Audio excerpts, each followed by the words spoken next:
Salut chers parents, je m'appelle Alice Porfal, je suis spécialiste en développement personnel et parentalité.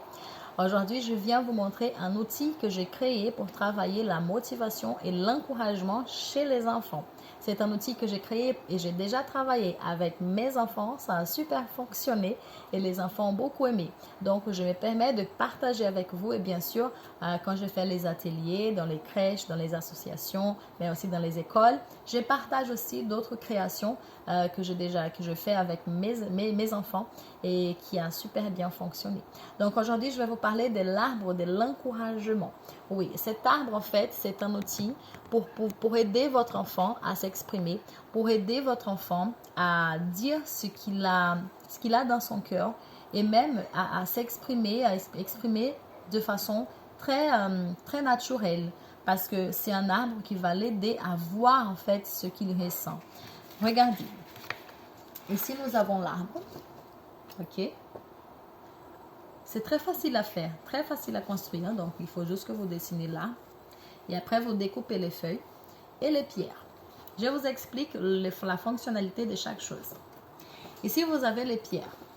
Les pierres représentent en fait tous les mots décourageants que nous prononçons ou que vos enfants prononcent pendant toute la journée. Donc par exemple, ici nous avons la première pierre. C'est très difficile. Ah, il y a des enfants qui aiment prononcer ça. Et si vous travaillez avec les enfants, vous êtes maîtresse ou maître d'école, alors vous pouvez aussi utiliser l'arbre de l'encouragement et coller en fait sur les murs de votre école, de votre classe, pour que vos enfants puissent se sentir encouragés tous les jours. Donc, les enfants qui ont l'habitude de dire « Ah, c'est difficile », donc il faut qu'ils cherchent en fait la pierre qui peut remplacer ce mot, c'est difficile. Et dans ce cas, c'est celle-là, j'ai mis « Je vais recommencer ». Alors, rien n'est difficile, il faut juste que je fasse plus d'efforts. Donc, ou même avouer que c'est difficile, vraiment. Mais même quand j'avoue que c'est difficile et que je trouve que c'est quelque chose qui est très important pour moi, pour ma croissance professionnelle, pour ma croissance en tant qu'enfant, alors il faut que je recommence. Donc, je vais recommencer, je vais refaire, je vais faire autrement. Donc, à vous d'utiliser votre imagination et aussi les mots dont vos enfants ils ont besoin pour pouvoir se sentir bien, se sentir vraiment encouragé. Donc, une fois que vous avez fait ça, l'enfant il viendra et il va chercher en fait sur quelle pierre il va coller. Donc là, ici par exemple, une phrase qui est très commun, hein, surtout au milieu familial. Ah, de toute façon, tu n'as pas le choix de... En fait, j'ai envie de vous dire que je n'aime pas cette phrase parce que nous avons toujours le choix. Et les enfants doivent apprendre qu'ils ont le choix, mais qu'ils ont aussi les conséquences.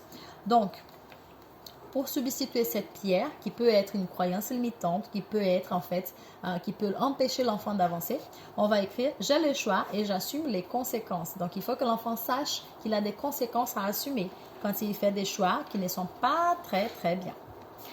Après, il y a aussi, par exemple, « Je suis bête ».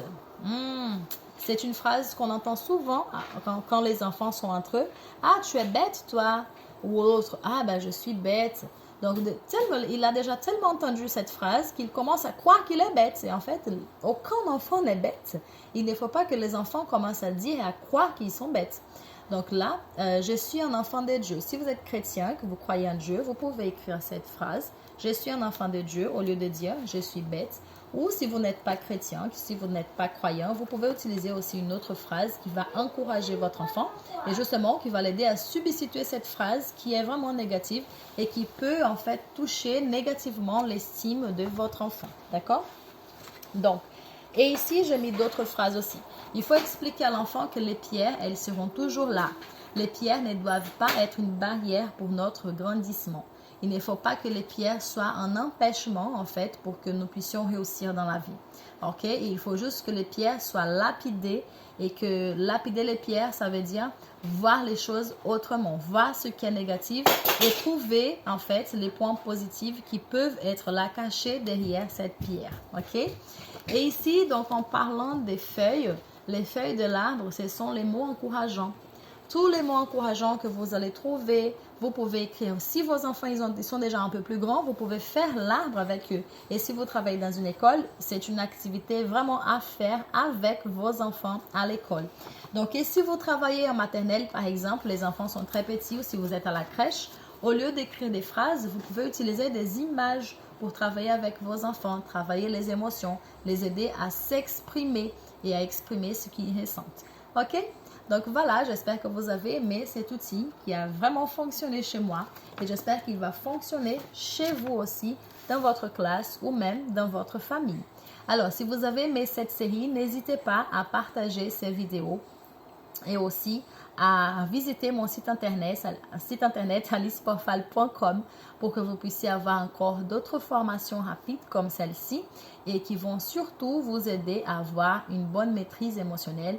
Pas seulement vous, mais aussi aider vos enfants. N'oubliez pas une phrase que j'aime bien répéter. Quand on n'investit pas, on paye. Vous ne voulez pas payer le mauvais temps que vous avez consacré à vos enfants, n'est-ce pas?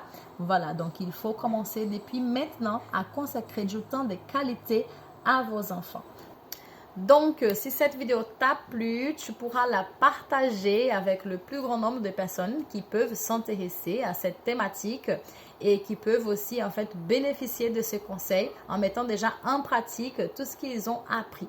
Alors, mais avant de te laisser partir, j'aimerais t'inviter à participer à un événement fantastique qui aura lieu au mois de novembre. Oui, en fait, l'événement s'appelle Parentalité 4.0. Si tu es intrigué par ce titre, si ce mot te parle, parentalité ou même 4.0, je t'invite à t'abonner sur mon Instagram @aliceporfal. Et comme ça, tu seras au courant des derniers événements, de toutes les informations concernant cet événement incroyable que je suis en train de préparer pour le mois de novembre. Donc, si tu ne veux pas rater, n'oublie pas, il faut que tu me suives sur mon compte Instagram @aliceporfal. Rendez-vous sur Insta. Allez, bye bye.